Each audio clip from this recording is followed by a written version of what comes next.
In this lecture, we will discuss vaginitis. So, vaginitis is an inflammation of the squamous epithelial cells lining the vagina. It commonly leads to vaginal discharge, and more than 90% of cases in adolescents are caused by either bacterial or yeast infections. So, what are the causes? About 20 to 25% of the time, it's vulvovaginal candidiasis. A substantial amount of time, it's bacterial vaginosis. It can be trichomoniasis, or it might be some other problem, such as mycoplasma genitalium or ureaplasma. So, what are the risk factors for vaginitis? One is unprotected sexual intercourse, having multiple partners, having a new sexual partner, having a history of sexually transmitted infections, frequent douching increases risk of vaginitis, and having recent antibiotic use can increase your risk of yeast infections. So let's talk about BV and candidiasis. Lactobacillus is predominant in normal flora in the vagina. The normal post-pubertal pH is about 3.8 to 4.2. When you disrupt the normal vaginal flora or alter the pH, this can lead to overgrowth of other flora, such as Candida, which causes vulvovaginal candidiasis, or Gardnerella, which causes bacterial vaginosis. There is also a sexual transmitted vaginitis, which is caused by Trichomonas. Trichomonas is an anaerobic parasitic protozoan. It has a flagella, which aids in its motility.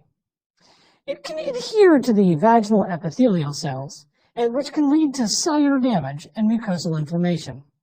In males, it's usually asymptomatic or only mildly symptomatic. So, important questions to ask a patient with vaginitis is about the vaginal discharge. When did it start? How long has it been going? What's the color or the odor or the consistency or the quantity? Get a sense of that. Then also ask about sexual activity. It's important to ask about hygiene habits because douching is part of this problem. Also, ask about recent antibiotic use. It might be your patient has a yeast infection. When you examine the patient, look at the external genitalia. Look for vulvar erythema or edema, and look for any genital lesions that might be going on. Assess for inguinal lymph nodes. Those will be more common in infections. Also, it's reasonable to do a speculum exam in patients who are compliant to look and visualize the discharge. Assess the color, the consistency, and see if there's drainage from the cervical os. If that's the case, think about cervicitis. So, let's go through our differential. One thing this could be is just a non-specific vaginitis. This can happen from poor hygiene, from improper wiping, from having tight clothes, or perhaps from chemical irritation, like bubble baths. Possibly this is physiologic leukorrhea. Perhaps this is just a result of rise in estrogens during puberty. It precedes menarche by generally 3 to 6 months. Also, this could be vaginal discharge from a cervicitis, such as chlamydia. That can be mistaken for a vaginitis. Remember, increasingly we're recognizing mycoplasma genitalium and ureaplasma, but most centers don't have a way to test for that yet. So, how should you assess a patient with vaginitis? Typically, we do a vaginal microscopy or a wet mount. We can look at a saline wet mount and visualize epithelial cells, see clue cells, look for white cells, or look for trichomonids. They're obvious on exam. Or we can do a KOH prep.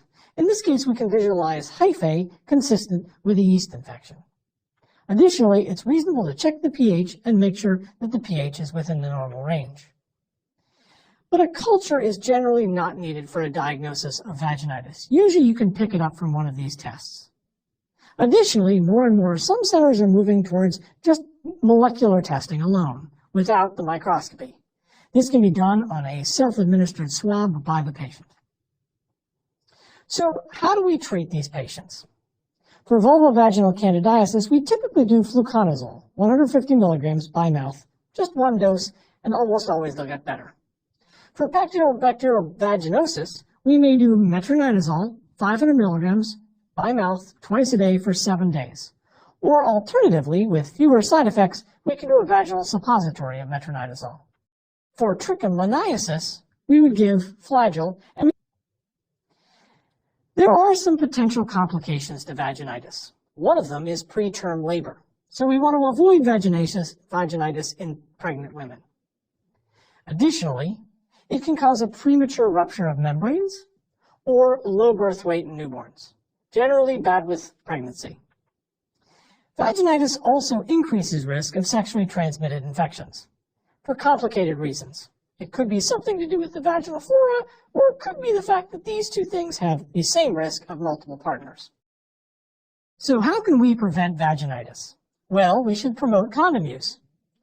Certainly, we should discourage douching or intervaginal hygiene products, as they change the pH and increase risk for infections. Likewise, it's important to remember that eating yogurt as a way of providing lactobacillus does not prevent infections.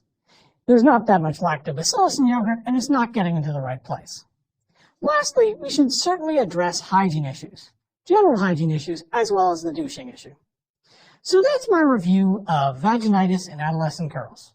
Thanks for your time.